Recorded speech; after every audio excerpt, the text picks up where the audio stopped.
मंजिल से आगे बढ़कर मंजिल की तलाश कर, गर मिल जाए दरिया तो समंदर की तलाश कर, टूट जाता है शीशा पत्थर की चोट से, टूट जाए पत्थर ऐसा शीशा तलाश कर। नमस्कार दोस्तों, पैंथर एकेडमी में आप सभी लोगों का हार्दिक स्वागत है। उम्मीद है आप सारे लोग स्वस्थ होंगे, मस्त होंगे और अपनी सफलता के लिए निरंतर प्रयासरत होंगे। मैं आपका दोस्त दैनिक समसामयिकी की सीरीज लेकर आपके बीच में उपस्थित हूं और आपसे यही गुजारिश रहेगी कि आप सेशन में शुरुआत से लेकर अंत तक बने रहिए। यह सेशन आपके लिए काफी फायदेमंद होगा। आज की सीरीज में हम लोग बहुत महत्वपूर्ण प्रश्नों को देखने वाले हैं और अच्छी अच्छी जानकारियों को सीखने वाले हैं जो लगभग परीक्षाओं में पूछी जाती हैं। तो आइए हम लोग सेशन की शुरुआत करें और देखें इस सेशन का पहला महत्वपूर्ण प्रश्न। देखिए पहला है, हाल ही में यूनेस्को के द्वारा UNESCO global network of learning cities के रूप में किन भारतीय शहरों को चुना गया? यहां विकल्प जो हमारे दिए गए दोस्तों, पहला है नीलांबुर, दूसरा है त्रिशूर, तीसरा है वारंगल, चौथा है उपरोक्त सभी। यहां जो हमारा सही विकल्प होगा मित्रों, विकल्प नंबर डी सही होगा, उपरोक्त सभी। अब यहां से कुछ महत्वपूर्ण जानकारियों को सीखना है जो कि हमारी परीक्षाओं के लिए अत्यंत महत्वपूर्ण है। अगर हम बात करें नीलांबुर की और त्रिशूर की, दोनों स्थल जो हैं ये केरल राज्य से संबंधित हैं। साथ ही साथ त्रिशूर को केरल की सांस्कृतिक राजधानी के रूप में भी जाना जाता है। अगर हम बात करें केरल की राजधानी के रूप में, तो केरल की राजधानी त्रिवेंद्रपुरम है और यहाँ के मुख्यमंत्री जी क्या क्या नाम है, तो पिनरई विजयन है और राज्यपाल कौन है, तो आरिफ मोहम्मद खान जी हैं। अगर हम बात करें वारंगल की, तो वारंगल तेलंगाना राज्य से संबंधित है और तेलंगाना का सांस्कृतिक राजधानी क्या है, तो वारंगल है। अब यहां बात हो रही है मित्रों इस पुरस्कार से संबंधित, आपको ध्यान रखना है कि UNESCO global network learning cities 2022 में विश्व के कितने शहरों को चुना गया, तो विश्व के 44 देशों के 77 शहरों को इस सूची में नामित किया गया। अब हाल फिलहाल में जो यूनेस्को से महत्वपूर्ण जानकारी है, अगर हमको उसको रिवीजन कर लें तो हमारा प्रश्न गलत नहीं होगा। अगर हम बात करें हाल ही में यूनेस्को शांति पुरस्कार से किसे सम्मानित किया गया है, तो आपको याद रखना है एंजेला मार्केल जो पूर्व में जर्मनी की चांसलर रही हैं, इनको यूनेस्को शांति पुरस्कार से सम्मानित किया गया है। आइए इसी क्रम में हम लोग अन्य प्रश्नों को भी देखें। यहां देखिए आपसे प्रश्न पूछा जाता है कि यूनेस्को का फुल फॉर्म क्या है, तो आप याद रखिए united nation education scientific and cultural organisation जो है इसका फुल फॉर्म है। अगर हम बात करें इसकी स्थापना कब हुई थी, तो 16 नवंबर 1945 ईस्वी में इसकी स्थापना हुई थी। इसका मुख्यालय कहां है, फ्रांस की राजधानी पेरिस में इसका मुख्यालय स्थित है। अगर हम बात करें इनके प्रमुख कौन है, तो आंद्रे अजोले जी जो हैं इसके प्रमुख हैं। अगर हम बात करें भारत में कितने विश्व विरासत स्थल हैं, तो 40। यूनेस्को के द्वारा विश्व विरासत स्थलों की संख्या कितनी है, 40 है, जिसमें 40वां कौन है,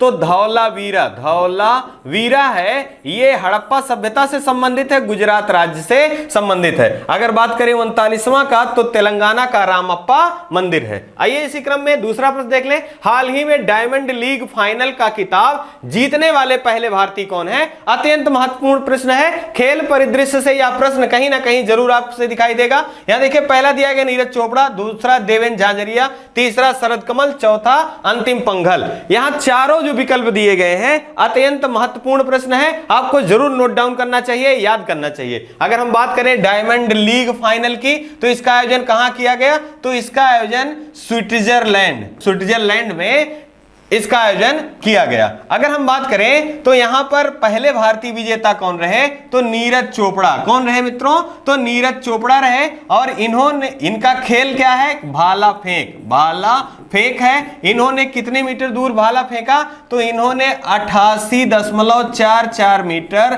दूर भाला फेंक कर भारत के लिए स्वर्ण पदक, और भारत के पहले विजेता के रूप में कौन रहे, डायमंड लीग के, तो नीरज चोपड़ा रहे। अगर हम बात करें तो हाल ही में स्विट्जरलैंड के लुसाने डायमंड लीग की भी चर्चा हुई थी, तो आपको याद रखना है इसके विजेता कौन रहे, तो इसके विजेता भी नीरज चोपड़ा रहे। और यहां पर इन्होंने कितने मीटर दूर भाला फेंका, तो यहां 89.08 मीटर दूर भाला फेंककर यहां भी स्वर्ण पदक इन्होंने प्राप्त किया। अगर हम बात कर लें विश्व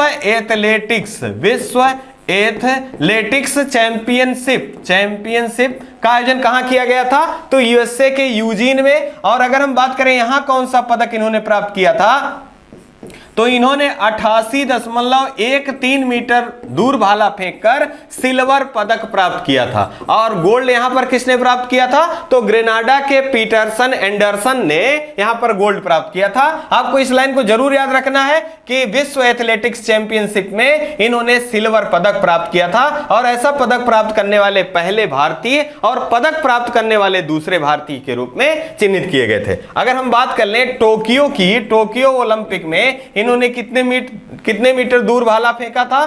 तो 87.58 मीटर दूर भाला फेंका था। अब यहां से ये सारे प्रश्न तो नीरज चोपड़ा जी से संबंधित हो ही गए, लेकिन एक प्रश्न अत्यंत महत्वपूर्ण है कि 2023 का विश्व एथलेटिक्स चैंपियनशिप का आयोजन कहां होगा?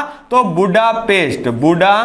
बुडापेस्ट ये कहां की राजधानी है? हंगरी की राजधानी है। और हंगरी की राजधानी बुडापेस्ट में विश्व एथलेटिक्स चैंपियनशिप 2023 का आयोजन किया जाएगा। और ये जो डायमंड लीग फाइनल का खिताब, गोल्ड पदक जीता है नीरज चोपड़ा जी ने, यहां से इनको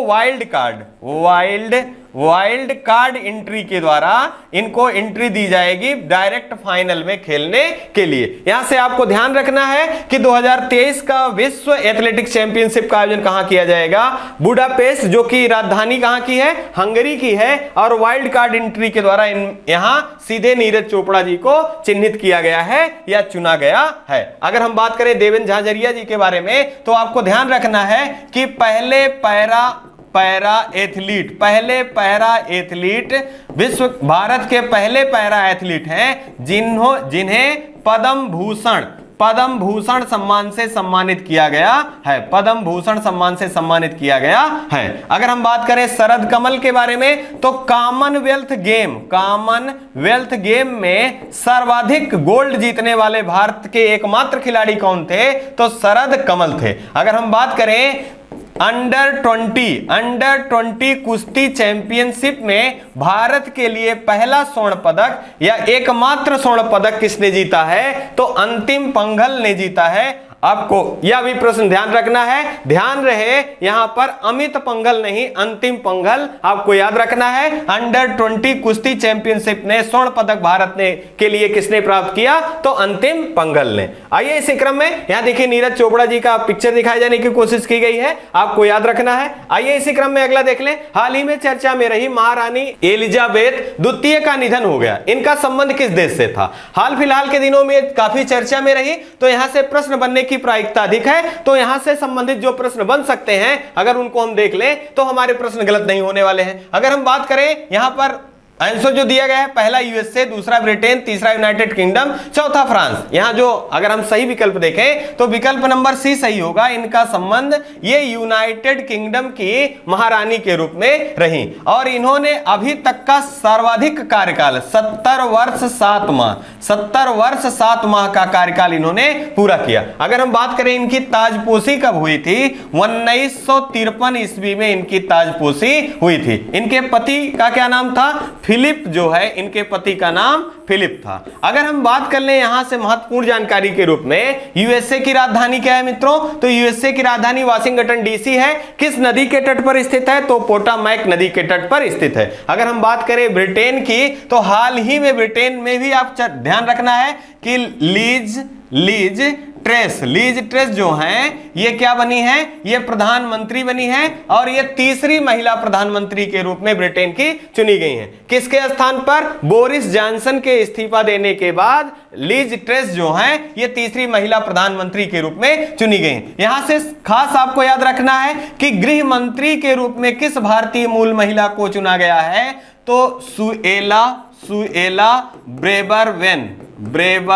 ब्रेबरमैन जो हैं ये गृह मंत्री के रूप में नियुक्त की गई हैं। किस देश में? ब्रिटेन में नियुक्त की गई हैं। और यहां के बोरिस जॉनसन के दौरान कौन थी? तो प्रीति पटेल जो थी वो गृह मंत्री के रूप में थी, जबकि सुएला ब्रेबरमैन क्या थी? उस दौरान महान्यायवादी के रूप में कार्यरत थी। अगर हम बात करें फ्रांस की मित्रों, तो फ्रांस की राजधानी क्या है? पेरिस है। अगर बात करें ग्रीष्मकालीन ओलंपिक का जो 33वां होगा खेल, ग्रीष्मकालीन ओलंपिक ओलंपिक का 33वां जो ओलंपिक होगा उसका आयोजन कहां किया जाएगा? तो फ्रांस की राजधानी पेरिस में किया जाएगा। और कब किया जाएगा? तो 2026 में इसका आयोजन किया जाएगा। आइए इसी क्रम में अगला देख लें। यहां देखिए महारानी एलिजाबेथ का पिक्चर दिखाई जाने की कोशिश की गई है। और एक प्रश्न और भी अत्यंत महत्वपूर्ण है। देखिए मैप दिया गया है तो आपसे प्रश्न पूछता है यूनाइटेड किंगडम किन किन को मिलाकर बनता है? तो आप देखिए यहां पर आप ध्यान देंगे मैप में तो आपका यह प्रश्न गलत होने वाला नहीं है। जैसे यहां देखिए आपका ग्रेट ब्रिटेन लिखा गया है तो इसमें देखिए यहां सबसे पहले स्कॉटलैंड दिया गया है, मतलब स्कॉटलैंड। साथ ही साथ आपको ध्यान रखना है, देखिए यहां इंग्लैंड दिया गया है, स्कॉटलैंड हो गया, इंग्लैंड हो गया। और यहां देखिए आपका वेल्स दिया गया है, आपको ध्यान रखना है ये आयरलैंड हो गया। साथ ही साथ आपको वेल्स याद रखना है, देखिए ये वेल्स दिया गया है। अगर हम बात करें कि ग्रेट ब्रिटेन में कौन कौन से देश आते हैं तो पहला स्कॉटलैंड आता है, दूसरा इंग्लैंड आता है, तीसरा वेल्स आता है और चौथा जो है ये आयरलैंड है, ये आता है। इन देशों को सामूहिक रूप से ग्रेट ब्रिटेन के नाम से जानते हैं। उम्मीद है आपको समझ गए होंगे। आइए इसी क्रम में अगला देख लें। हाल ही में चर्चा में रहा केंद्र राज्य विज्ञान कॉन्क्लेव का आयोजन कहां किया जाएगा? तो देखिए पहला हमारा विकल्प जो दिया गया है, यहां विकल्प पहला है अहमदाबाद, दूसरा गांधीनगर, तीसरा हैदराबाद, चौथा बड़ोदरा। यहां जो हमारा सही विकल्प है मित्रों, विकल्प नंबर ए सही होगा। अहमदाबाद में केंद्र राज्य विज्ञान कॉन्क्लेव का आयोजन किया जाएगा। और इसका वर्चुअली उद्घाटन किसके द्वारा किया जाएगा? तो यह प्रधानमंत्री नरेंद्र मोदी जी द्वारा किया जाएगा। और यह 2 दिवसीय 10 और 11 सितंबर 2 दिवसीय प्रोग्राम है।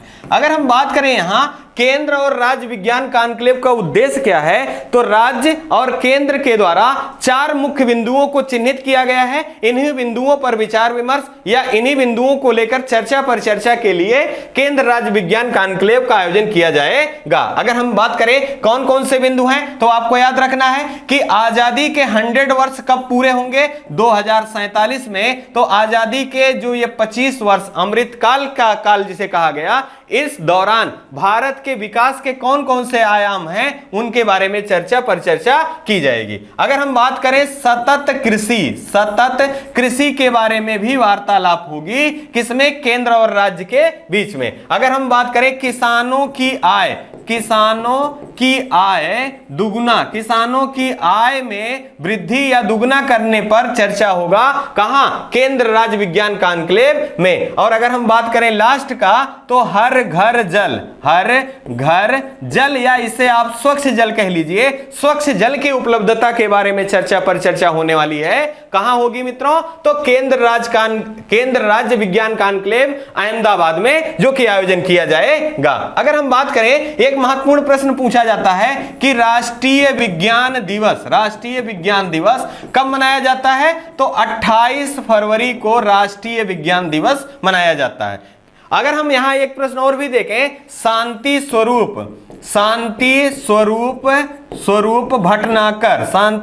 भटनागर पुरस्कार किस क्षेत्र में दिया जाता है? तो यह भी विज्ञान के क्षेत्र में दिया जाने वाला महत्वपूर्ण पुरस्कार है। अगर हम बात कर लें यहां गांधीनगर के बारे में, तो डेफ एक्सपो 2022 का आयोजन कहां किया जाएगा? तो गांधीनगर में किया जाएगा। अगर बात करें हैदराबाद की, तो हैदराबाद से आपको याद रखना है मिशन पोलो के अंतर्गत जो निजाम के अंतर्गत था हैदराबाद, उसको मिलाया गया था कब? 1948 में। अगर हम बात करें यहां हैदराबाद को ही tree city of the world और मुंबई को tree city of the world के रूप में चुना गया है यूनेस्को के द्वारा। अगर हम बात करें वडोदरा की, तो रेल यूनिवर्सिटी की स्थापना कहां की गई है? तो गुजरात के वडोदरा में की गई है। ये सारे प्रश्न आपके लिए अत्यंत महत्वपूर्ण है, आप इनको जरूर याद रखिए। आइए इसी क्रम में यहां देखिए एक पिक्चर के माध्यम से, यहां देखिए साइंस कॉन्क्लेव के बारे में बताया गया है। यह प्रधानमंत्री जी का पिक्चर दिखाया जा रहा है, इसमें ये वर्चुअली मोड से इसका शुभारंभ करेंगे। आइए इसी क्रम में अगला देख लें। हाल ही में किसके द्वारा फिट इंडिया फ्रीडम मोटो राइट नामक कार्यक्रम को प्रारंभ किया गया? यहां देखिए पहला दिया गया है नरेंद्र मोदी, दूसरा अमित शाह, तीसरा राजनाथ सिंह, चौथा दिया गया है पीयूष गोयल। यहां जो हमारा सही विकल्प है, विकल्प नंबर भी सही होगा, अमित शाह जी द्वारा फिट इंडिया फ्रीडम मोटो राइट नामक कार्यक्रम प्रारंभ किया गया। पहले कहां से किया गया ये जानना जरूरी है। ये नई दिल्ली से प्रारंभ किया गया। कहां से प्रारंभ किया गया? नई दिल्ली से प्रारंभ किया गया। अब आपको एक प्रश्न याद रखना है मित्रों, हर कोई बता लेगा कि भारत के गृह मंत्री कौन है, तो आपको यह पता होगा कि अमित शाह जी भारत के गृह मंत्री हैं। अगर बात किया जाए सहकारिता मंत्री की, तो यहां पर प्रश्न ये थोड़ा सा टफ हो जाएगा और आपको जरूर याद रखना है कि भारत के पहले सहकारिता मंत्री कौन है, तो अमित शाह जी हैं। अगर हम बात कर ले, यहां फिट इंडिया की बात हो रही है मित्रों, तो यहां पर हेल्थ के बारे में जागरूकता या स्वास्थ्य के बारे में जागरूकता को प्रसारित करने का उद्देश्य है। साथ ही साथ आजादी का 75वीं वर्षगांठ अभी हाल ही में हम लोगों ने आयोजित किया था। इसी उपलक्ष्य में 75 बाइक, साथ ही साथ 75 स्थलों को चिन्हित किया जाएगा और प्रचार प्रसार किया जाएगा किसका? फिट इंडिया का। अब यहां एक महत्वपूर्ण प्रश्न और भी बनता है कि फिट इंडिया कार्यक्रम किसके द्वारा प्रारंभ किया गया था और किसने किया था? तो प्रधानमंत्री नरेंद्र मोदी जी द्वारा 29 अगस्त 2019 को प्रारंभ किया गया था। इस प्रश्न को आप अंडरलाइन कर लें, याद रखें कि यह प्रश्न अत्यंत महत्वपूर्ण है, क्योंकि यहां चर्चा में फिट इंडिया फ्रीडम मोटो राइट है, तो आपको ध्यान रखना है कि किसके द्वारा प्रारंभ किया गया। तो यहां पर अगर फ्रीडम राइट की बात किया जाए तो नई दिल्ली से अमित शाह जी द्वारा, अगर बात किया जाए फिट इंडिया कार्यक्रम की तो प्रधानमंत्री नरेंद्र मोदी जी द्वारा 29 अगस्त 2019 को प्रारंभ किया गया। अब यहां 29 अगस्त से आपको ध्यान रखना है, 29 अगस्त को किसके स्मृति में मनाया जाता है? तो मेजर ध्यानचंद जी जो हैं हॉकी के जादूगर की स्मृति में मनाया जाता है 29 अगस्त को राष्ट्रीय खेल दिवस। इसका शुभारंभ कहां से किया जाएगा? तो मेजर ध्यानचंद स्टेडियम से किया जाएगा। अगर हम बात करें यहां राजनाथ सिंह जी के बारे में, तो रक्षा मंत्री भारत के कौन है? तो राजनाथ सिंह जी हैं। अगर हम बात करें वाणिज्य मंत्री की, तो पीयूष गोयल जी जो हैं ये वाणिज्य मंत्री हैं। साथ ही साथ G20 देशों की बैठक जो 2023 में आयोजित भारत में होने वाली थी, इसके शेरपा किसे नियुक्त किया गया था? पहले तो शेरपा के रूप में पहले पीयूष गोयल जी को नियुक्त किया गया था, लेकिन अब किसे किया गया है? अमिताभ कांत जी को नियुक्त किया गया। आइए इसी क्रम में एक पिक्चर के माध्यम से देखिए, यहां अमित शाह जी दिखाई दे रहे हैं और इन्हीं के द्वारा फिट इंडिया जो मोटो कार्यक्रम है इसका शुभारंभ किया जाएगा नई दिल्ली से। आइए इसी क्रम में अगला देख लें, हाल ही में भारत के रक्षा मंत्री किस देश की आधिकारिक दौरे पर हैं? यहां देखिए पहला दिया गया ऑस्ट्रेलिया, दूसरा कनाडा, तीसरा यूएसए, चौथा मंगोलिया। यहां जो हमारा सही विकल्प है मित्रों, विकल्प नंबर डी सही होगा, मंगोलिया के आधिकारिक दौरे पर है। और ऐसा करने वाले भारत के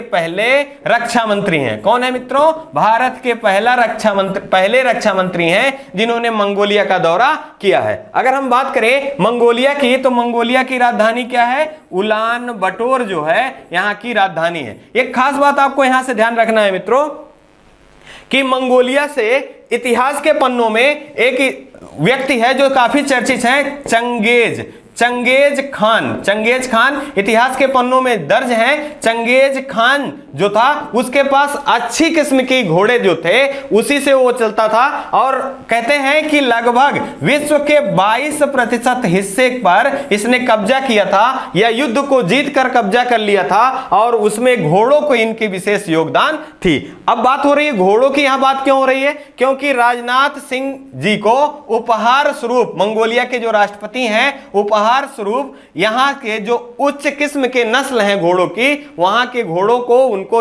राजनाथ सिंह जी को उपहार स्वरूप दिया गया है। और ऐसा करने वाले ये पहले नहीं, सबसे पहले पंडित जवाहरलाल नेहरू को इन्होंने घोड़े गिफ्ट किए थे। साथ ही साथ 6 वर्ष पहले नरेंद्र मोदी जी की यात्रा में भी इन लोगों ने इसी नस्ल के घोड़ों को उपहार स्वरूप भेंट किया था। अगर हम बात करें यहां पर ऑस्ट्रेलिया की, तो ऑस्ट्रेलिया की राजधानी क्या है? कैनबरा। ऑस्ट्रेलिया की राजधानी क्या है मित्रों? कैनबरा है। अगर हम बात करें कनाडा की, तो कनाडा की राजधानी ओटावा है। अगर बात करें यूएसए की तो वाशिंगटन डीसी है। आइए इसी क्रम में एक मैप के माध्यम से देखें। यहां देखिए मंगोलिया जो है इसकी सीमा रूस के साथ भी लगती है, चाइना के साथ भी लगती है। और यहां देखिए मंगोलिया की राजधानी जो है उलान बटोर मैप के माध्यम से आपको दिखाया गया है, आप इसको देखते रहिए। आइए इसी क्रम में अगला प्रश्न देखें। हाल ही में किस भारतीय राज्य के द्वारा इंदिरा गांधी शहरी रोजगार गारंटी योजना शुभारंभ किया गया? यहां देखिए पहला दिया गया है उत्तर प्रदेश,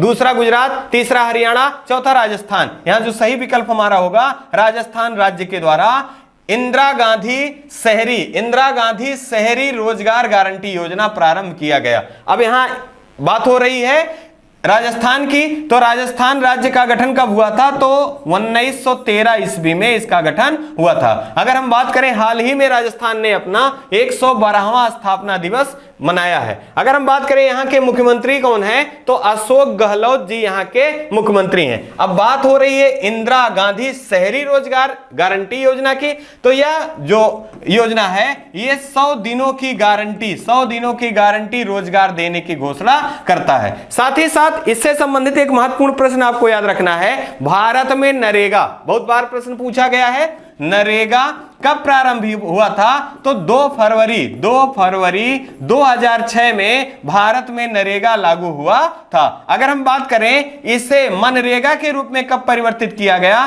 तो 2 अक्टूबर 2009 को इसे मनरेगा के रूप में परिवर्तित किया गया। आपसे प्रश्न पूछा जाता है कि नरेगा किस अधिनियम के तहत आया था? तो नरेगा जो है अधिनियम 2005 के द्वारा स्थापित किया गया था। अगर हम बात कर लें यहां पर मनरेगा, तो आपको ध्यान होगा नाबार्ड कृषि के क्षेत्र में सर्वाधिक ऋण देने वाली संस्था के रूप में किसे जाना जाता है? तो नाबार्ड को जाना जाता है। नाबार्ड की स्थापना किस समिति की सिफारिश पर किया गया था? तो शिव रमन समिति की सिफारिश पर नाबार्ड की स्थापना की गई थी। और नाबार्ड की स्थापना कब हुआ था? 1982 ईस्वी में स्थापित किया गया था। नाबार्ड की एक ऐप है, इसका नाम है जीवा ऐप किससे संबंधित है? नाबार्ड से। और आपको यहां याद रखना है जीवा किसके बारे में सूचना देता है? तो जैविक खेती से संबंधित जो सूचना है वो जीवा ऐप के द्वारा प्रदान की जाती है। आइए इसी क्रम में यहां देखिए एक पिक्चर के माध्यम से, यहां देखिए जो राजस्थान राज्य है यहां के मुख्यमंत्री अशोक गहलोत जी का पिक्चर दिखाया गया है। और देखिए इंदिरा गांधी शहरी रोजगार गारंटी योजना के बारे में बताए जाने की कोशिश की गई। साथ ही साथ आपको याद रखना है चिरंजीवी योजना, अनुकृति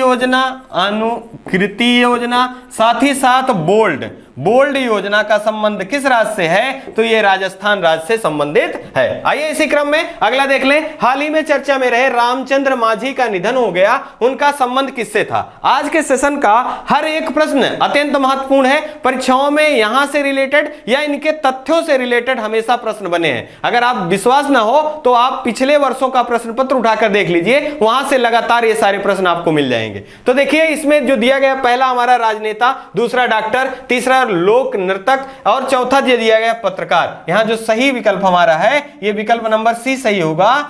रामचंद्र मांझी जी का संबंध किससे था? ये लोक नर्तक थे। और ये किस राज्य से संबंधित थे? तो बिहार राज्य से संबंधित थे। आपको ध्यान होगा बिहार से संबंधित, आपको याद है भोजपुरी के शेक्सपियर के नाम से किसे जाना जाता है? तो भिखारी ठाकुर जो हैं इनके सहयोगी थे। ये कौन? रामचंद्र मांझी। और भोजपुरी का शेक्सपियर के नाम से किसे जाना जाता है? भिखारी ठाकुर को जाना जाता है। साथ ही साथ अगर हम बात करें हाल के दिनों में कुछ लोगों का निधन हो गया है जो कि अत्यंत महत्वपूर्ण है। अगर हम बात करें अभी हाल ही में साइरस मिस्त्री की मृत्यु हुई है कार एक्सीडेंट में। ये किस विधा से जुड़े थे? तो ये उद्योगपति थे। साथ ही साथ टाटा के साथ इनका काफी समय तक विवाद भी रहा, इसी कारण ये परिचर्चा में भी काफी बने रहे। अगर एक प्रश्न और भी देखें रामचंद्र मांझी जी से, आपको याद रखना है कि 2021 में इन्हें पद्मश्री सम्मान से भी सम्मानित किया गया था। 2021 में इन्हें पद्मश्री सम्मान से भी सम्मानित किया गया था। आइए एक चित्र के माध्यम से देखें। यहां देखिए राष्ट्रपति रामनाथ कोविंद जी द्वारा इनको पद्मश्री सम्मान से सम्मानित किया गया है। साथ ही साथ अब अगर हम बात करें 2022 के पद्म सम्मानों की, तो 4 व्यक्तियों को पद्म विभूषण जो सर्वोच्च सम्मान है पद्म सम्मानों में, पद्म विभूषण, और 17 लोगों को पद्म भूषण, साथ ही साथ 107 लोगों को पद्मश्री सम्मान से सम्मानित किया गया। टोटल कितने?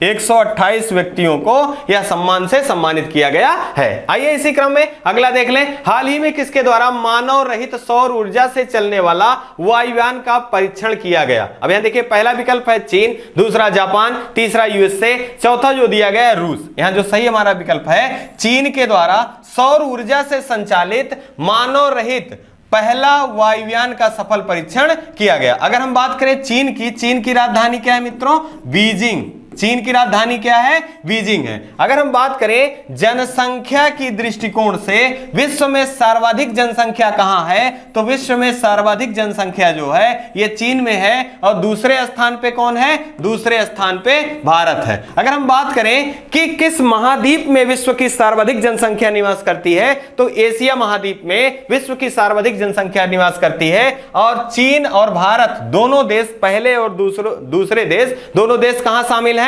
एशिया महाद्वीप में शामिल हैं। अगर हम बात करें ब्रिक्स देशों का जो 14वां बैठक है ये कहां आयोजित किया गया? तो चीन में आयोजित किया गया। अगर बात करें 13वां कहां आयोजित किया गया था, तो 13वां का आयोजन भारत में किया गया था। यहां से आपको एक प्रश्न और भी याद रखना है, चीन का शोक किस नदी को कहा जाता है? चीन का शोक तो हुआंग हो नदी, या इसी को पीली नदी के नाम से भी जाना जाता है। इसे चीन का शोक के नाम से जाना जाता है। अगर हम बात करें जापान की, तो जापान का राजधानी क्या है मित्रों? टोक्यो। जापान की राजधानी क्या है? टोक्यो है। क्वाड देशों की चौथी बैठक का आयोजन कहां किया गया? जापान की राजधानी टोक्यो में। जबकि 5वां कहां होगा? ऑस्ट्रेलिया में। अगर हम बात करें यूएसए की, तो ग्रीष्मकालीन ओलंपिक जो कि 2028 में आयोजित होना है, इसका आयोजन कहां किया जाएगा? पहली बार लॉस एंजल्स यूएसए में इसका आयोजन किया जाएगा। अगर हम बात करें विश्व बैंक की और आईएमएफ का मुख्यालय कहां स्थित है, तो यूएसए की राजधानी वाशिंगटन डीसी में स्थित है। अगर हम बात करें रूस की, तो रूस की राजधानी क्या है? मॉस्को। और मॉस्को की मॉस्कोवा नदी, साथ ही साथ भारत की ब्रह्मपुत्र नदियों के संयोग से एक मिसाइल, सुपरसोनिक मिसाइल बनाई जा रही है भारत और रूस के सहयोग से। उसका नाम क्या है? ब्रह्मोस है। और इसे सबसे पहले किस देश को निर्यात किया जाएगा? तो फिलीपींस को निर्यात किए जाने की घोषणा की गई है। आइए इसी क्रम में एक पिक्चर के माध्यम से देखें। ये देखिए, ये सौर ऊर्जा से चलने वाली चीन की पहली वायुयान है। आइए इसी क्रम में इस सेशन का लास्ट पर देखें। अत्यंत महत्वपूर्ण प्रश्न है, गोगरा हॉट स्प्रिंग कहां स्थित है? पहला देखिए यहां उत्तराखंड, दूसरा हिमाचल प्रदेश, तीसरा लद्दाख, चौथा जम्मू कश्मीर। यहां जो हमारा सही है विकल्प, ये विकल्प नंबर सी सही होगा। ये लद्दाख राज्य से संबंधित है। लद्दाख के अक्साई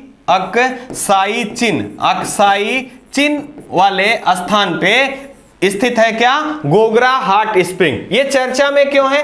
क्योंकि हाल ही में एक हाई लेवल मीटिंग में चीन के सैनिकों तथा भारत के जो सैनिक कमांडर हैं उनके बीच एक हाई लेवल मीटिंग हुई, और उसमें यह निर्णय लिया गया कि गोगरा हॉट स्प्रिंग से दोनों देश अपनी सेनाओं को हटा लेंगे। इसी कारण यह चर्चा में रहा। अगर हम बात करें लद्दाख की, तो लोसर महोत्सव का संबंध कहां से है? तो लद्दाख से है। यहाँ के उपराज्यपाल कौन है? उपराज्यपाल तो राधा कृष्ण माथुर जी जो हैं यहाँ के उपराज्यपाल हैं। अगर हम बात करें यहाँ से जम्मू कश्मीर के कौन हैं, तो उपराज्यपाल मनोज सिन्हा जी हैं। अगर हम बात कर लें यहाँ हेमिस हाई नेशनल पार्क कहां स्थित है? तो ये लद्दाख राज्य में स्थित है। यहां से महत्वपूर्ण प्रश्नों के रूप में अगर देखें उत्तराखंड के बारे में, तो प्राइमरी स्तर पर नई शिक्षा नीति लागू करने वाला भारत का पहला राज्य कौन है? तो ये उत्तराखंड है। अगर बात करें हिमाचल प्रदेश की, तो 2022 का बेस्ट इंफ्रास्ट्रक्चर अवार्ड किसे दिया गया है? तो उत्तराखंड के हिमाचल प्रदेश के अटल टनल को बेस्ट इंफ्रास्ट्रक्चर अवार्ड दिया गया है 2022 का। अगर बात करें जम्मू कश्मीर की, तो जम्मू कश्मीर का इतिहास किस पुस्तक में वर्णित है? राज तरंगड़ी में वर्णित है। और इसके लेखक कौन है? कल्हड़ जो है इसके लेखक हैं। आइए इसी क्रम में एक मैप के माध्यम से देखिए, यहां लद्दाख के बारे में, यहां देखिए लद्दाख को दिखाया गया है। और ये अक्साई चीन वाला जो हिस्सा है, इसी अक्साई चीन वाले भाग में ये गोगरा हॉट स्प्रिंग है, जहां पर चीन साथ ही साथ भारत के सैनिकों ने वादा किया है कि ये दोनों वापस यहां से चले जाएंगे, या सैन्य अपनी जो है यहां से सैन्य की टुकड़ियों को हटा लिया जाएगा। आइए इसी क्रम में आपका ये सेशन समाप्त होता है। और इस सेशन के माध्यम से सिर्फ इतना कहना है कि अगर ये सेशन आपके लिए फायदेमंद लगता है तो आप चैनल को लाइक, सब्सक्राइब और शेयर करना ना भूलें। आप अपना और अपने परिवार का खूब ढेर सारा ध्यान रखें। जय हिंद, जय भारत।